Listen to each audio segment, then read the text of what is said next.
ताज़ी तबी breaking news अवां सां शेयर कंदा तो पंजाब के शहर शेखुपुरा में जवाबदार मुख़्तलिफ़ हंधनि ते कुहाड़ियुनि जा वार करे 8 ॼणनि खे क़तल करे छॾियो आहे। DPO शेखुपुरा मूजिब 8 ॼणनि खे निंड दौरान कुहाड़ियूं हणी क़तल कयो वियो। पुलिस जवाबदार फैज़ खे कुहाड़ी समेत गिरफ़्तार करे वरितो आहे।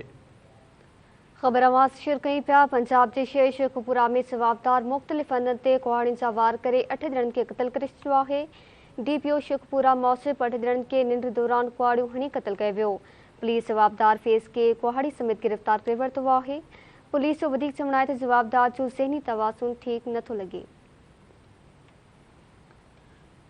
पंजाब के शहर शेखुपुरा में जवाबदार मुख़्तलिफ़ हंधनि ते कुहाड़ियुनि जा वार करे 8 ॼणनि खे क़तल करे छॾियो।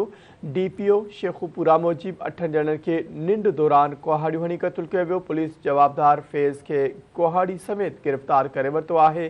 पुलिस जो चवणु आहे त जवाबदार जो ज़हनी तवाज़ुन ठीक न लॻी रहियो आहे। ब्रेकिंग न्यूज़ नाज़रीन अवां सां शेयर करे आहियूं। पंजाब के शहर शेखुपुरा में इहो वाक़ियो पेश आयो आहे।